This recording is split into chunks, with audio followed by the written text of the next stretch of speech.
여러분 안녕하세요. 찾아가는 새벽기도 시카고 예수사랑교회 조선영 목사입니다. 오늘도 변함없는 주님의 은혜와 평강이 저와 여러분의 삶의 종일 풍성하기를 기도합니다. 오늘 말씀은 여호수아 7장 10절에서 13절까지 말씀입니다. 새번역 성경으로 읽겠습니다. 주님께서 여호수아에게 말씀하셨다. 일어나거라. 어찌하여 이렇게 엎드려 있느냐. 이스라엘이 죄를 지었다. 나와 맺은 언약, 지키라고 명령한 그 언약을 그들이 어겼고 전멸시켜서 나 주에게 바쳐야 할 물건을 도적질하여 가져갔으며 또한 거짓말을 하면서 그 물건을 자기들의 재산으로 만들었다. 그래서 이스라엘 자손은 원수를 대적할 수 없었고 원수 앞에서 패하여 물러섰다. 그들이 자청하여 저주를 불러들여서 그들을 스스로가 전멸시켜야 할 물건이 되었기 때문이다. 너희들 가운데에서 전멸시켜 나 주에게 바쳐야 할 물건을 없애지 아니하면 내가 다시는 너희와 함께 있지 않겠다. 일어나서 백성을 성결하게 하여라. 너는 그들에게 말하여라. 너희는 스스로 성결하게 하여 내일을 맞이할 준비를 하여라. 주 이스라엘의 하나님께서 이렇게 말씀하신다. 이스라엘아, 너희 가운데 전멸시켜서 주님께 바쳐야 할 물건이 있다. 그것을 너희 가운데에서 제거하기 전에는 너희의 원수를 너희가 대적할 수 없다. 아멘. 가나안에서의 첫 정복 전쟁이었던 여리고와의 전쟁에서 이스라엘은 대승을 거두죠. 가장 강력한 대적으로 예상했지만 그들은 그 성을 무너뜨리는 일에 손 하나 대지 않았습니다. 오직 성을 돌면서 소리를 지르며 하나님께 순종했을 뿐이죠. 그렇게 가장 강력한 여리고와의 전쟁은 전적으로 하나님이 주신 승리로 고백될 수밖에 없었습니다. 그런데 이와 대조적으로 여리고 성과 비교해서는 아주 조그만 성이었던 두 번째 성 아이성과의 전쟁에서 이스라엘은 너무도 허무하게 대패를 하고 말죠. 하나님께서 이곳에서 진군하는 이스라엘 백성들에게 브레이크를 거셨습니다. 너무도 작은 성에게 예상치 못한 대패를 한 것이 이해가 되지 않는 이스라엘 백성은 슬퍼하며 목 놓아 웁니다. 그러자 하나님께서 그들의 실패 요인이 무엇인지를 말씀해 주시죠. 바로 그들이 거룩함을 훼손했다는 것입니다. 하나님은 아간 한 사람의 죄가 아니라 이스라엘 백성들 공동체의 죄로 간주하셨습니다. 11절에 보면 이스라엘이 죄를 지었다라고 말씀하세요. 아간 개인의 죄를 넘어 이스라엘 공동체의 죄로 간주하셨다는 것은 그 죄가 들어와 공동체 안에 누룩처럼 퍼질 수 있는 위험에 관해 말씀하신 것으로 보입니다. 그리고 아간 한 사람의 죄로 인해 공동체 전체 진군에 브레이크를 거신 이유는 공동체 내에서 일어난 이 죄악이 그대로 묻혀진 채로 아무 일 없는 듯 그들이 진군한다면 아간은 아마도 자신이 죄가 보이지 않는 줄 착각하고 앞으로 더 담대한 죄를 지었을 것입니다. 특별히 11절에 보면 나와 맺은 언약, 지키라고 명령한 그 언약을 그들이 어겼고 라고 했는데요. 여기서 동사로 사용된 어겼고의 히브리어 원어의 의미는 건너다, 가로지르다 라는 의미인데요. 이스라엘 백성이 요단강을 건넜다 라고 했을 때 같은 원어 단어가 사용되었습니다. 이스라엘 백성이 하나님의 언약을 어겼다는 말은 즉 그 말씀을 보고 멈추지 않고 존중하지 않고 그 위를 그냥 가로질러 건너갔다는 의미입니다. 그들이 하나님의 언약을 가로질러 건너갔기 때문에 하나님께서는 이스라엘 백성들로 하여금 아이성을 가로질러 건너가지 못하게 하신 것이죠.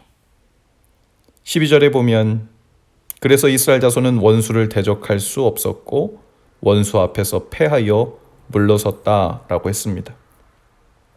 아간은 하나님께서 모두 불태워 없애라고 명하신 물건, 즉 전멸시킴으로 하나님의 것으로 돌리라는 명령을 어기고 그것을 남겨둠으로 하나님의 것을 속이는 죄뿐 아니라 하나님의 것을 도둑질한 죄를 저질렀지요.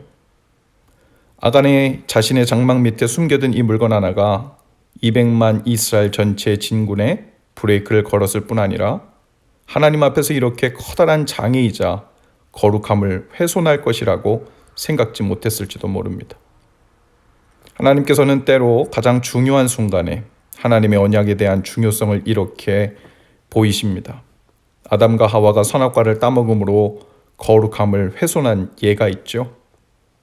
또 사도행전에 보면 아나니아와 삽비라가 재산의 일부를 빼돌려 사도들 앞에 가져다 두고 전부를 가져온 것이라고 속이자 성령을 속이려 한 죄로 그 부부가 그 자리에서 죽임을 당한 경우도 있습니다. 모든 경우에 하나님의 즉각적인 심판이나 징계가 있는 것은 아니지만 아간 이후에도 이스라엘 전체가 타락해 갔을 때 아간처럼 하나님의 것을 속이고 도적질한 사람들이 아마도 많았을 것입니다.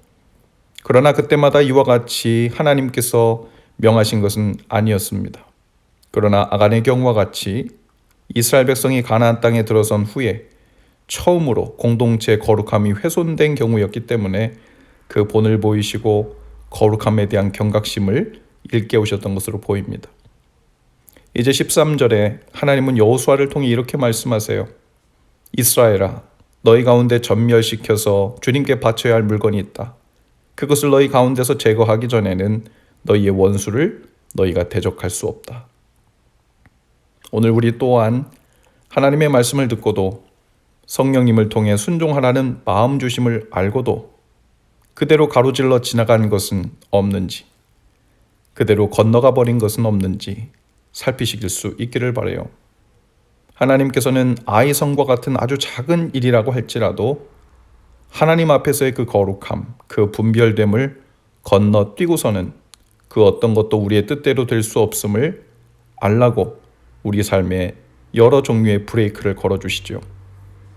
때로 하나님께 순종치 않고 살았음에도 불구하고 내 삶에 여러 여리고성이든 아이성이든 내가 계획하고 상상했던 대로 원하는 대로 다 정복하고 사는 것 같이 느낄 때가 있죠.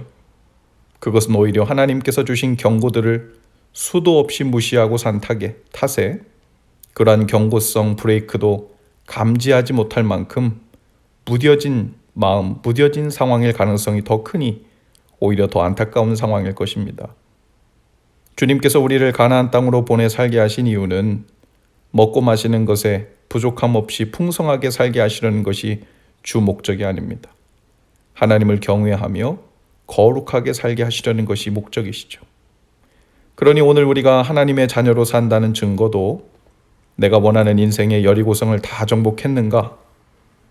또 아이성이든 그 어떤 성이든 얼마나 정복하여 얼마나 소유하게 되었는가? 얼마나 많은 성공을 거두며 깃발을 꽂았는가? 얼마나 높은 곳에 올라 세상 사람들의 부러움과 인정을 받고 살고 있는가 하는 것이 아닙니다. 바로 우리의 거룩함이죠. 하나님을 경외하며 사는 거룩한 삶에 브레이크가 걸린다면 다른 모든 것은 자동적으로 브레이크가 걸리는 겁니다. 성공해도 성공이 아니고 복 비슷하게 보이지만 복이 아닙니다. 성령께서 이 아침에 저와 여러분 모두에게 다시 성결하라고 요청하십니다.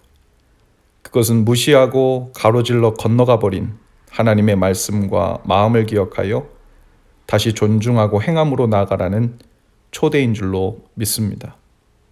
거룩함을 회복하여서 오늘도 주님과 동행하는 삶의 발걸음이 기쁨과 평안으로 가벼워질 뿐 아니라 우리 앞서 행하시고 길을 닦아주시고 인도하시는 주님의 그 풍성한 은혜를 다 받아 누리실 수 있기를 주님의 이름으로 축복합니다.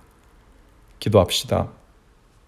주님, 주님의 말씀과 시선을 피하며 가로질러 건너갔던 우리 삶의 발자취를 돌아보고 회개하며 이 시간 돌이키길 원합니다. 발걸음을 고쳐 그 말씀 앞에 멈춰서서 거룩함을 회복하게 하시고 다시 주님 안에서 주님과 함께 걷는 복 있는 자의 발걸음으로 살게 하옵소서. 예수님 이름으로 기도합니다. 아멘. 여러분 오늘도 예수 사랑으로 화이팅입니다. 내일 아침에 다시 찾아뵙지요.